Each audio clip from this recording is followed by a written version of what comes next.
Hello and welcome to my channel. आप सभी का मेरे चैनल पर स्वागत है।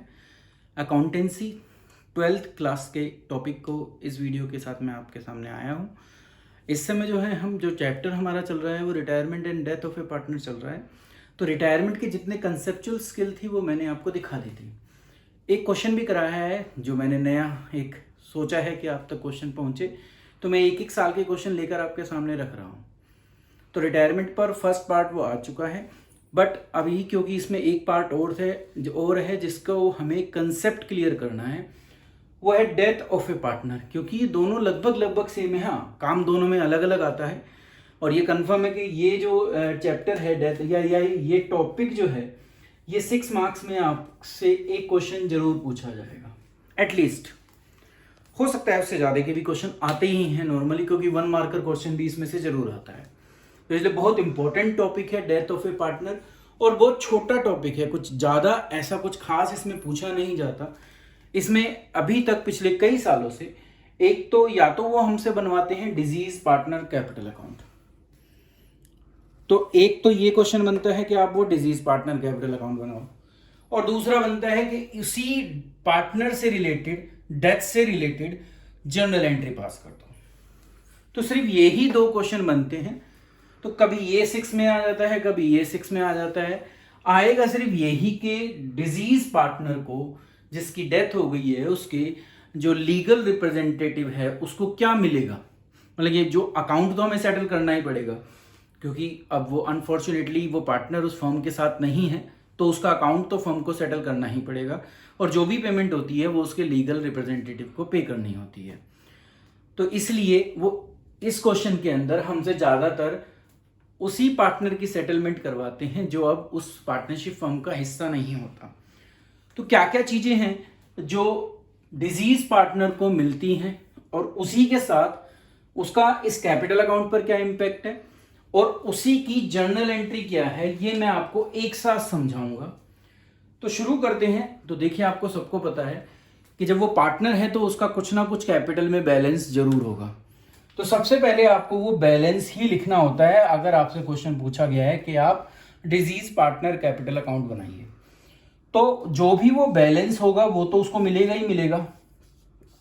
तो शुरुआत में आप वो डिजीज पार्टनर का बैलेंस लिख देंगे, सबसे पहला काम। अब इस इतने काम को करने के हमें हाफ मार्क्स मिल जाते हैं, पहला काम। और जो कुछ डिफिकल्ट नहीं है, बैलेंस शीट गिवन होती है, आप इजीली उसमें से ढूंढ सकते हैं। यहां जितना भी काम होगा सिर्फ डिजीज पार्टनर के लिए होगा, उस चीज को याद रखना है। अब आता है कि इससे आगे, तो देखिए मैंने यहां पे कुछ आइटम्स लिखी हैं। ये आइटम्स जो हैं, जब हम कंप्यूटेशन करेंगे उस पार्टनर को क्या मिलेगा, तो उस समय ये सारी चीजों पर हमें एंट्री करनी हो सकती है। अब ये सारी कभी एक साथ नहीं आएंगी, कभी कुछ आ जाती हैं, कभी कुछ आ जाती हैं। तो शुरुआत करते हैं कि उसको जो क्रेडिट होते हैं, मतलब कि जो उसके कैपिटल अकाउंट में क्रेडिट होंगे, वो क्या क्या चीजें होती हैं।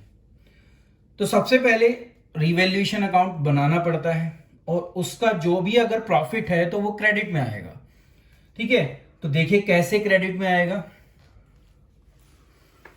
यहां पर मैं ये क्लियर कर दूं कि उसमें आपको रिवैल्यूएशन अकाउंट बनाना पड़ेगा, जब भी आप रिवैल्यूएशन प्रॉफिट निकाल सकते हैं। तो आपको पता है रिवैल्यूएशन अकाउंट कैसे बनता है। अब जब रिवैल्यूएशन अकाउंट बना और उसका हमें प्रॉफिट मिल गया, तो अब उसको हमें प्रॉफिट को उसके कैपिटल अकाउंट में ट्रांसफर करना है। यहां सिर्फ इंडिविजुअल कैपिटल बनता है, उसी डिजीज पार्टनर का कैपिटल अकाउंट बनता है, तो सिर्फ उसी का शेयर यहां पर लिखा जाएगा, ये आपको याद रखना है। उसको ऑब्वियसली है मिल रहा है, तो आप यहां क्या लिख देंगे, रिवैल्यूएशन अकाउंट, और जितना भी उसका शेयर ऑफ प्रॉफिट है। देखिए ये जो चीजें हैं, मैं यहां आपको एक चीज क्लियर कर दूं कि जो ये चीजें हैं ऊपर की, ये 3, यहां सिर्फ उस डिजीज पार्टनर का जो भी शेयर है उसके बेस पर क्लियर जो होंगी कैलकुलेशन होगी।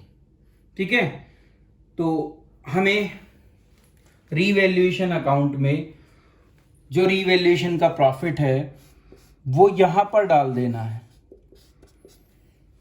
अगर गिवन है तो, नहीं होगा तो आपको कैलकुलेट करना पड़ेगा, रिवैल्यूएशन अकाउंट आपको बनाना आता ही है। तो यहां सिर्फ उसका शेयर देखा जाता है। अब इसकी जर्नल एंट्री क्या होगी? तो जर्नल एंट्री के फॉर्मेट में की जाएगी। तो देखिए जर्नल एंट्री क्या होगी, हमें हम कर चुके हैं हम कि जब भी प्रॉफिट होता है तो रिवैल्यूएशन अकाउंट डेबिट होता है, क्योंकि पार्टनर के क्रेडिट में जा रही है तो पार्टनर कैपिटल अकाउंट क्या होंगे? क्रेडिट होंगे। नॉर्मली ये एंट्री हमसे पूछी नहीं जाती, क्योंकि अगर यहाँ पर डालेंगे तो हमें तीनों पार्टनर्स डालने पड़ेंगे, और जब हम अकाउंट बनाते हैं तो किसी एक पार्टनर का बनाते हैं। रिवैल्यूएशन का जो भी प्रॉफिट होगा वो सारे पार्टनर्स में डिवाइड होगा। तो ये एंट्री हमें ऑलरेडी पता है, कुछ ऐसा खास इसमें नहीं है। तो रिवैल्यूएशन प्रॉफिट की एंट्री ये है। नरेशन आपको लिखनी पड़ेगी, फॉर्मेट आपको पूरा बनाना चाहिए, बहुत ज़रूरी है। तो ये थी इसकी जर्नल एंट्री। अब सेकंड आइटम पर चलते हैं, जो डेथ के केस में उस पर्टिकुलर पार्टनर को मिलेगी। तो वो पढ़ें, तो वो है share in reserve and accumulated profit. अब ये रिजर्व आपको पता है कौन कौन से हो सकते हैं, और एक्यूमुलेटेड प्रॉफिट का मतलब है कि जो प्रॉफिट अभी तक डिस्ट्रीब्यूट नहीं हुआ। तो अभी जो हम कर रहे हैं वो हम सेकंड पार्ट कर रहे हैं इसका। सेकंड का मतलब ये वाला पार्ट, ठीक है। तो अब देखिए इसको, क्योंकि क्रेडिट में तो जाना ही है तो हम इसको क्रेडिट में ही लिखते हैं। अब वो कौन कौन से रिजर्व हो सकते हैं? तो देखिए जो फ्री रिजर्व हैं, जैसे जनरल रिजर्व, ठीक है, जैसे क्या? वर्कमैन कंपनसेशन रिजर्व, जैसे investment fluctuation reserve and so on. कोई भी रिजर्व हो, वो सारे रिजर्व। साथ ही साथ अगर बैलेंस शीट में प्रॉफिट एंड लॉस का बैलेंस है तो वो भी यहां पर आएगा, ठीक है, प्रॉफिट का बैलेंस है। तो ये सारी चीजें जो हैं ये रिजर्व और एक्यूमुलेटेड प्रॉफिट कहलाते हैं। तो ये सब भी उनको क्रेडिट में मिलते हैं। पार्टनर को उसकी क्रेडिट साइड में ये सारे रिजर्व मिलेंगे। बात ये याद रखनी है कि शेयर किसका होना चाहिए? सिर्फ डिजीज पार्टनर का, जो जिसकी डेथ हुई है सिर्फ उसी का शेयर कैलकुलेट कर रहे हैं, बाकियों का नहीं कर रहे। ये आपको बात याद रखनी है। मैं एग्जांपल लेकर बता देता हूं आपको, क्योंकि ये क्लियर होना चाहिए। जैसे मान लिया वर्कमैन कंपनसेशन रिजर्व 60,000 का दिया हुआ है, और इस 60,000 में किसी का भी कहीं कोई क्लेम नहीं है, तो इसका मतलब है 60,000 हमें डिस्ट्रीब्यूट करना होगा बिटवीन द पार्टनर। और 3 पार्टनर थे फर्म में, और उनके बीच की रेशो थी 3:1। सी की अनफॉर्चुनेटली डेथ हो गई, तो सी का अकाउंट एक तरीके से हम बना रहे हैं। अब इस सी के अकाउंट में जो उसका शेयर है रिजर्व में, वो डिस्ट्रीब्यूट होगा, तो वो कितना निकलेगा? 1/6, ठीक है। तो 1/6 जब आप निकालोगे तो 10,000 आएगा। तो यहां जो जनरल रिजर्व की फिगर आएगी वो कितनी आएगी? 10,000, ठीक है।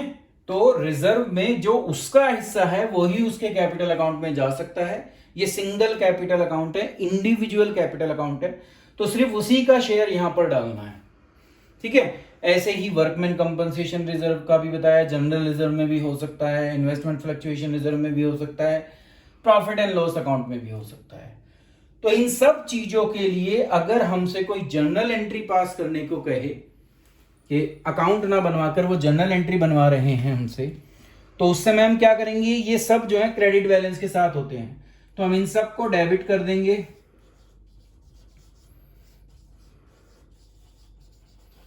तो जनरल रिजर्व अकाउंट डेबिट हो जाएगा, वर्कमैन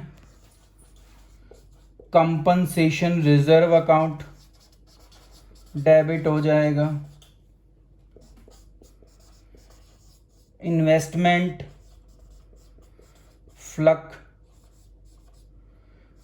फ्लक्चुएशन अकाउंट डेबिट हो जाएगा और प्रॉफिट एंड लॉस अकाउंट क्या हो जाएगा, डेबिट।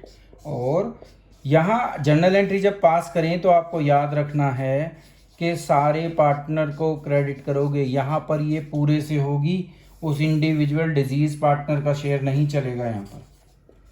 तो ये डिफरेंस है दोनों में बस, कि जब जर्नल एंट्री पास करोगे तो ये सारा ही आपको सब में डिस्ट्रीब्यूट करना पड़ेगा, किसी एक को नहीं मिलता नॉर्मली।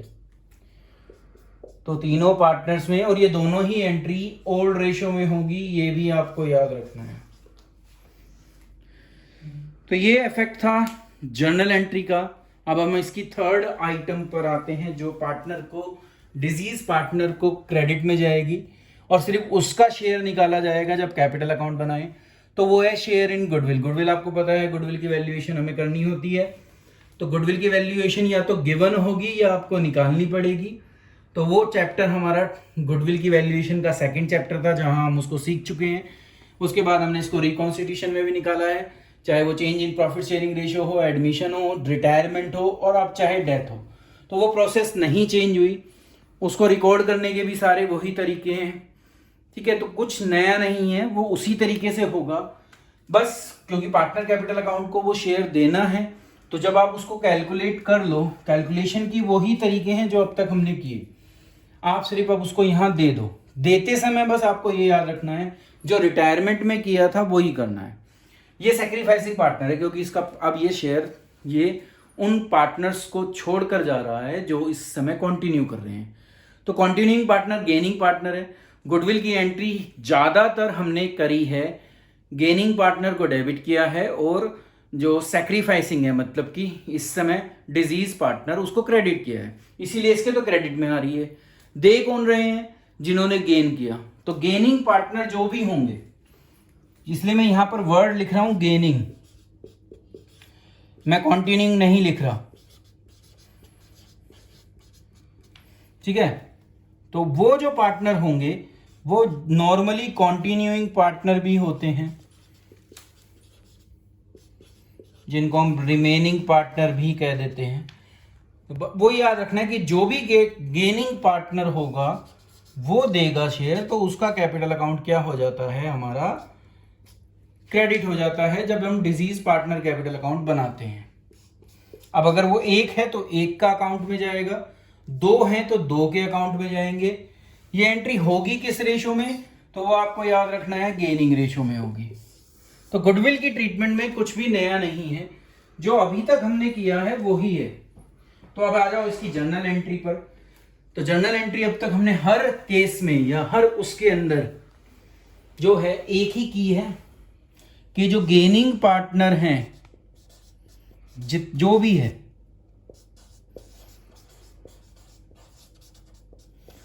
वो डेबिट होते हैं, और जो, क्योंकि यहां अभी हम डिजीज की बात कर रहे हैं, तो डिजीज पार्टनर क्या होगा, क्रेडिट होगा, इसीलिए उसके क्रेडिट में जा रही थी, ठीक है। अब ऐसा भी हो सकता है कि डिजीज के अलावा भी कोई और सैक्रिफाइस कर रहा हो, तो जब आप जर्नल एंट्री पास करो तो सैक्रिफाइसिंग को ही याद रखो, गेनिंग और सैक्रिफाइसिंग। गेनिंग हमेशा डेबिट होंगे, सैक्रिफाइसिंग हमेशा क्रेडिट होंगे। तो ये एंट्री हो गई ये, तो कुछ चेंज नहीं है, नॉर्मली हमने यही एंट्री की है, कुछ अलग नहीं किया। एडजस्टमेंट एंट्री ही पास करते हैं, बस ये रेश आपको याद रखना है कि ये जो एंट्री होगी ये गेनिंग रेशियो में होगी। तो ये थी वो तीसरी आइटम, जो सिर्फ जो डिजीज पार्टनर है उसके शेयर के लिए वैल्यू की जाती है।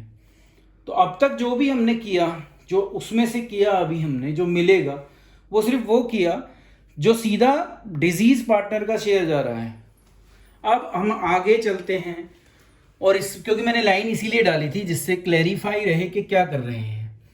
यहां तक इन तीनों आइटम में हमने सिर्फ शेयर निकाला, किसका, डिजीज पार्टनर का। अब जो इससे आगे काम करेंगे हम,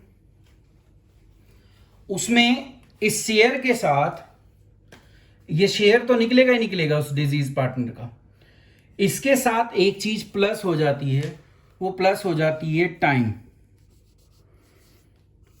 आगे जितने ये केसेस हैं हमारे तीन, ये वाले, ये तीन cases, share of profit till the date of death, interest on capital till the date of death, salary और commission up to the date of death, ये तीनों ही चीजें, क्योंकि ये पार्ट जो डेथ होती है तो वो कभी बताकर नहीं होती किसी की भी, तो कभी भी हो सकती है, हो सकता है साल के बीच में हुई हो सकता है 15 दिन बीते हो सकता है 1.5 महीना बीता हो।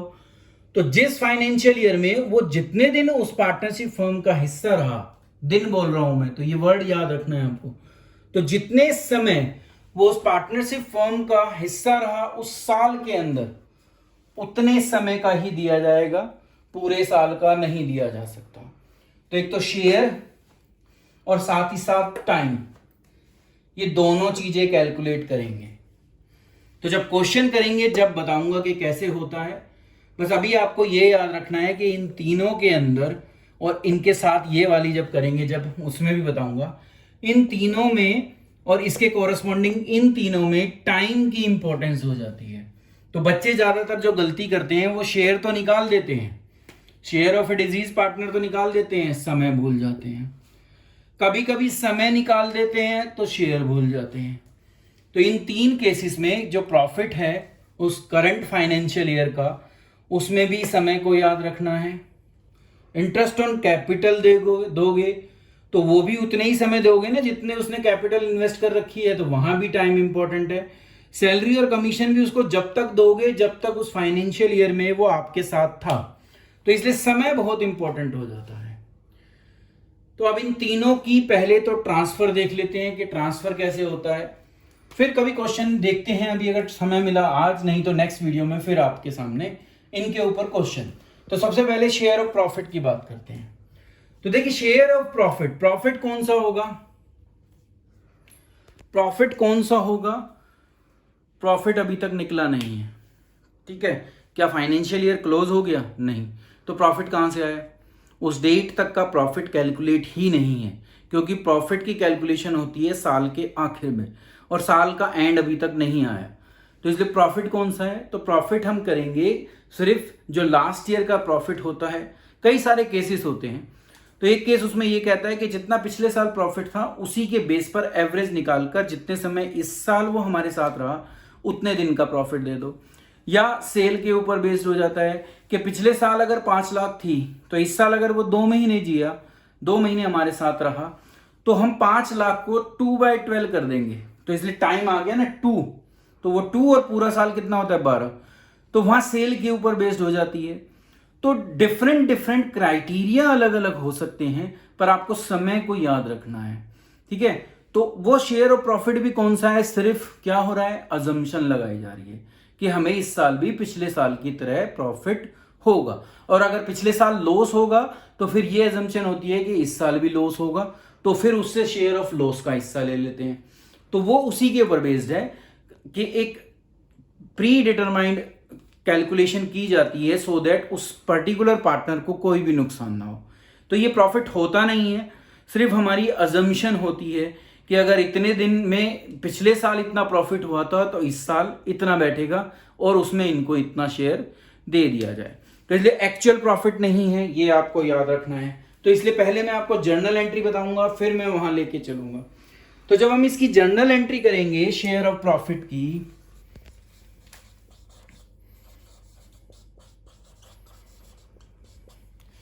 तो आपको ये याद रखना है, आपको ये तो पता ही है कि पार्टनर को क्रेडिट करना है और सबको नहीं करना, ये भी याद रखना है। यहाँ पर यहाँ की देखो, यहाँ तो मैंने बोला सबको करना है, इसमें नहीं करना क्योंकि ये एक्चुअल है ही नहीं, ये सारी एक्चुअल थी, तो इसलिए सब में बट रहा था।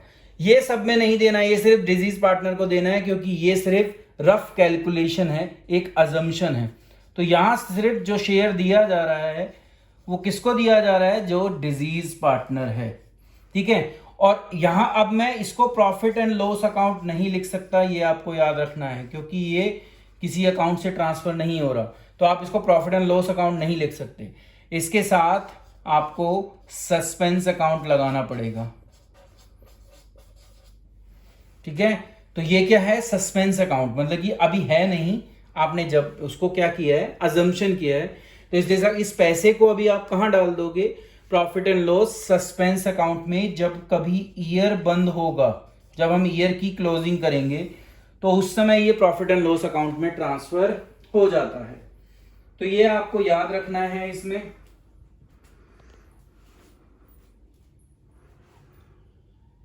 अब इसको हम देखते हैं कि कैसे हम इसको ट्रांसफर करेंगे अपने कैपिटल अकाउंट में। अब आ जाओ इस बेस पर, क्योंकि कैपिटल अकाउंट हमने क्रेडिट कर दिया तो मिलना तो क्रेडिट में ही है। क्या नाम लिखा था डेबिट में, आपने क्या लिखा था, profit and loss suspense account. तो आपने अब उसका हिस्सा, देखिए टाइम, इसमें समय की इंपॉर्टेंस है और साथ ही साथ सिर्फ उसका हिस्सा, तो दोनों चलेंगे नीचे की तीनों आइटम्स में, ये आपको याद रखना है। एक चीज हो गई। अब आ जाओ दूसरी पर, इंटरेस्ट ऑन कैपिटल। तो इंटरेस्ट ऑन कैपिटल भी उसको उसी डेट तक दिया जाएगा जिस डेट तक वो अपनी कैपिटल फर्म में इन्वेस्ट कर कर बैठा हुआ है या जीवित था जब तक। ठीक है, तो एंट्री तो यही बनेगी कि वो डिजीज पार्टनर के क्रेडिट में आएगी, किस नाम से, इंटरेस्ट ऑन कैपिटल। ठीक है, बस आपको क्या याद रखना है कि उसका हिस्सा, मतलब एक तरीके से हिस्से का मतलब तो वो उसकी कैपिटल पर ही लग रहा है। तो एक चीज यहां पर और ऐड हो जाती है कि कैपिटल पर जो दिया जा रहा है या जो हम सैलरी देंगे, यहां पर दोनों में शेयर इंपॉर्टेंट नहीं है। तो इन दोनों ही चीजों में, ये जो दो चीजें हैं, इन दोनों चीजों में सिर्फ आपके लिए क्या जरूरी है, टाइम। टाइम इंपॉर्टेंट है, शेयर कट जाता है। तो इन दोनों चीजों में शेयर नहीं निकालोगे, क्योंकि ये किस पर दिया जाएगा, कैपिटल, इंटरेस्ट किस पर दिया जाता है, कैपिटल पर। तो शेयर का कोई मतलब नहीं। सैलरी पहले से फिक्स होती है, अगर पार्टनरशिप डीड कह रही है तो ही देंगे, पार्टनरशिप डीड में होगा ही नहीं तो देंगे भी नहीं। तो सैलरी भी फिक्स होती है कि 2000 पर मंथ, 3000 पर मंथ। तो अगर तो 2 महीने वो हमारे साथ रहा है तो हम 2 से मल्टीप्लाई कर देंगे, 4 महीने रहा है तो 4 से कर देंगे, तो शेयर नहीं आएगा, ये बात याद रखनी है। फिर आप उसका शेयर मत कर देना, मतलब कि जो प्रॉफिट शेयरिंग रेशो होती है ये वाली, ये आपको फिर उस समय मल्टीप्लाई नहीं करनी। तो कैपिटल में और सैलरी में सिर्फ समय की इंपॉर्टेंस होगी, शेयर की इंपॉर्टेंस नहीं होगी। और जो ये शेयर और प्रॉफिट टिल डेट है, उसमें शेयर भी आएगा और समय भी आएगा, ये आपको याद रखना है। ठीक है, और ऐसे ही अब मैं सैलरी की भी ट्रीटमेंट कर दूं पूरी। सैलरी भी पार्टनर को मिलेगी, तो बाय सैलरी, कमीशन भी अगर है और पार्टनरशिप डीड कहती है तो मिलेगी, तो बाय कमीशन।